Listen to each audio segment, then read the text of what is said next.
అడగండి మనస్సాక్షిని, ఏమంటుంది మీ మనస్సాక్షి? ఎస్, నువ్వు ఖచ్చితంగా పరిశుద్ధుడివే అంటే మీరు హ్యాపీగా లేచి నిలబడండి. అందండి. ఎందుకందంటే ఈసారి కళ్ళు తెరవండి, పర్లేదులే. అందో అందుకని ఎందుకు అందంటే నీతిమంతుడు లేడు, ఒక్కడును లేడు. మనం అందరం ఇప్పుడు వ్యభిచారి అంటే మనం ఎలా డిసైడ్ చేస్తామంటే, ఒక పెళ్ళైన స్త్రీ లేదా పెళ్ళైన పురుషుడు మరో స్త్రీతో లేదా పెళ్ళైన స్త్రీతో మరో పెళ్ళైన పురుషుడితో నిబంధనను అతిక్రమించి కలవడం, భర్తకు తెలియకుండా మరొక పురుషుడితో, భార్యకు తెలియకుండా మరొక స్త్రీతో నిబంధనను అతిక్రమించి ఎవరైతే జత కలుస్తారో వారిని చట్టం ఏమంటదంటే వ్యభిచారము అంటది, వ్యభిచారి అంటది. ఏమండి?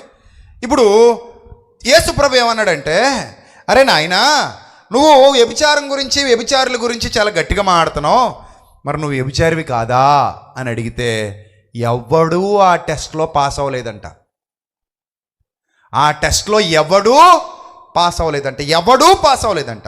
ఎందుకంటే నీ బ్రతుకు కాలంలో నువ్వు ఎప్పుడైనా మోహపు చూపు చూసావా అని అడిగాడట సమాజాన్ని నిలబెట్టి. నువ్వు ఎప్పుడైనా నీ బ్రతుకు కాలంలో మోహపు చూపు చూసావా అని అడిగాడట. అడిగితే అందరూ ఒకసారి మనస్సాక్షిని అడిగారట. లోపల పుస్తకం ఒకటి ఉంటుంది, అది తెరిచారట. ఆ డేటా ఓపెన్ చేసి చూస్తే సెర్చ్లో కొడితే ఎక్కడ కూడా పాజిటివ్ రిజల్ట్ రావట్లేదట. ఏమొస్తుందట సెర్చ్లో? నెగిటివ్ రిజల్టే వస్తుందట. ఇదిగో నువ్వు రాణిని చూసావు, రేఖను చూసావు, సురేఖను చూసావు, అన్నపూర్ణను చూసావు, మహాలక్ష్మిని చూసావు, ఇంకా పేర్లు వచ్చేస్తున్నాయి. ఇదిగో నువ్వు సుబ్బారావుని చూసావు, అప్పారావుని చూసావు, సురేష్ని చూసావు, రమేష్ని చూసావు, మహేష్ని చూసావు, ప్రభాస్ని చూసావు, ఇక్కడ పేర్లు వచ్చేస్తున్నాయి. ఇప్పుడు ఇన్ని పేర్లు ఆ పక్కన ఈ పక్కన వచ్చేసిన తర్వాత నువ్వు మోహపు చూపు ఎప్పుడైనా చూసావా బిడ్డ అంటే, అదే అది నన్ను అడగండే ప్లీజ్ అని పక్కపోతున్నారట. అంటే దాని అర్థం ఏంటి? మోహపు చూపు అనే దగ్గర ఏదో టైంలో వీళ్ళేమయ్యారట, పడ్డారట. ఒకటి కాకుండా అంతకంటే ఎక్కువ పెళ్లి చూపులకు వెళ్ళిన వాళ్ళు ఎవరైనా ఉన్నారండి ఇక్కడ? మిమ్మల్ని అడుగుతున్నానండి, మీరే తమ్ముళ్ళు అనేలో. ఒకటి కాకుండా అంతకంటే ఎక్కువ పెళ్లి చూపులకు వెళ్ళిన వాళ్ళు ఉన్న చెయ్యత్రేళ్ళు, అలా ఆవిడ తెలిసిపోద్దని. మిమ్మల్ని అడిగిన అదే ప్రశ్న. ఒక్కరు కాకుండా అంతకంటే ఎక్కువ మంది మిమ్మల్ని చూసుకోవడానికి వచ్చారా? చెయ్యి ఎత్తకండి, ఫీల్ అవుతాడు మీ ఆయన. వచ్చే ఉంటారు. ఇప్పుడు వచ్చినప్పుడు పెళ్లి చూపులు, ఏం చూపులు అమ్మవి? పెళ్లి చూపులు అంటే ఒక రకంగా మరి ఏ చూపులు అవి? పవిత్రమైన చూపులా? ఈమె నా భార్యగా వంట చేయుటకు సరిపోతుందా? మా ఇల్లు ఊడవటానికి ఈమె సరిపోతుందా? నా బట్టలు ఉతుకుటకు సరిపోతుందా అని చూస్తాడా కొత్త పెళ్లి కొడుకు? మరి ఎలా చూస్తాడు? ఎందుకంటే ఇంకా నిజాలు మాట్లాడుకోవాలి మనం. ఏం చూస్తాడు చెప్పండి కొత్త పెళ్లి కొడుకు? అమ్మాయి బాగుందా లేదా, అందంగా ఉందా లేదా, మనకు సెట్ అవుతుందా, సెట్ అవ్వదా? సెట్ అవ్వకపోతే మళ్ళీ వస్తామండి జాంగ్రీ మైసూరు పాక తినేసి పోతున్నాం కారబొందును. ఇంటికి వెళ్ళిన తర్వాత ప్రార్థన చేసి చెప్తామండి. ఇప్పుడు కుదరదని చెప్పడానికి ఇంటికి వెళ్ళి ఏం చేస్తావు? ప్రార్థన చేస్తావు. డెప్పమే కొట్టేయకూడదు, నిన్ను కొట్టినా తప్పులేదు. ఎందుకు చేస్తావు నువ్వు ప్రార్థన? ఏమని చేస్తావు నువ్వు ప్రార్థన? వెళ్ళి ప్రభా మైసూరు పాక ముక్క తినేసాను, అని ఇంట్లో జాంగ్రీలు పెట్టారు తినేసాను, చెక్కిడలు పెట్టారు తినేసాను, సగ్గా కట్నాలు మాట్లాడుకున్నాం సెట్ అవ్వలేదు, తూకాలు మాట్లాడుకున్నాం తూగలేదు, నాకు పిల్ల కూడా పెద్దగా నచ్చలేదు. ఇక్కడ ఇంకోటి ఉందట, పిల్ల అందంగా ఉంటేనట కొంచెం కట్నం తక్కువైనా పర్లేదట ఈ పనికి మళ్ళోడికి.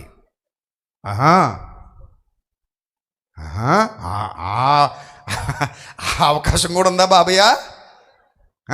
అంటే పిల్ల అందంగా ఉంటేనట్టు కొంచెం తగ్గినా పర్లేదండి, ఎర్రగ బుర్రగా ఉంది కదండి కొంచెం తగ్గినా పర్లేదండి అంటే రేట్లు కట్టుకుంటున్నావు అన్నమాట.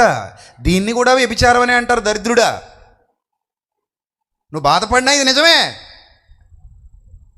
రేటు కడుతున్నావు నువ్వు. నలుగురు వచ్చి నిలబడితే ఈ పిల్ల కావాలా, ఆ పిల్ల కావాలా, ఈ పిల్ల కావాలా, ఆ పిల్ల కావాలా, ఈ పిల్ల రేటు ఇంత, ఈ పిల్ల రేటు ఇంత, ఈ పిల్ల రేటు ఇంత అనేవారట ఇన్నాళ్ళు. ఆ కొంపల్లో ఏవో కొంపలు, సాని కొంపలు, ఆడికి వెళ్ళి వెల చెల్లించి తీసుకెళ్ళేవారట పూర్వం. కొంచెం రూట్ మార్చి ఏదో అలాంటి దరిద్రపు వ్యాపార దృక్పథాన్ని వివాహాల్లోకి తీసుకొచ్చినట్టుగా అనిపించట్లేదు? నేను చెప్తున్నది కొంచెం నొప్పిగా ఉన్నది నిజం కాదు. అలా ఎవడో ఒకడు వస్తాడు, చూసుకున్నాక వచ్చారమ్మా, నిలబడమ్మా, వెళ్ళి నిలబడు. నిలబడ్డాను, చూసుకో బాబు, నడమ్మా అంటున్నాడు. నడిచాను, ఇలా తిరిగమ్మా, ఇలా తిరిగి పాట పాడమ్మా, పాడాను. ఇటు చూస్తాడమ్మా, ఇప్పుడు అది భూతార్థం వేసి చూస్తాడు నీ వైపు. చూడు, చూసావారా, బాగా చూసుకున్నావా? పక్కన ఉన్నాడు అడుగుతుంటాడు, ముసలమండవాడు, బాగా చూసుకున్నావా? మళ్ళీ కుదరదు, చూసేసుకో. ఏమి చూసేసావు నువ్వు? ఇవన్నీ ఎందులోకి వస్తాయి?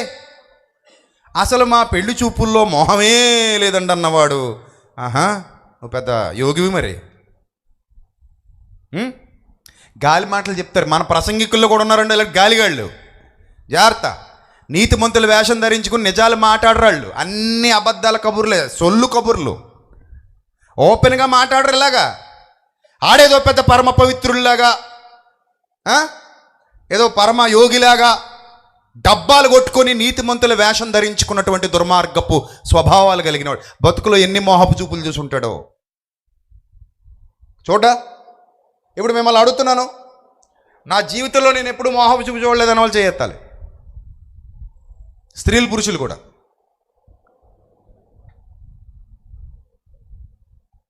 ఏమన్నా మిమ్మల్ని ఒకవేళ నిజమైతే మిమ్మల్ని చప్పట్లు కొడతాను నేను, ఎందుకంటే నేను ఎత్తలేను. మా ఆవిడున్నా నిజం చెప్తున్నాను.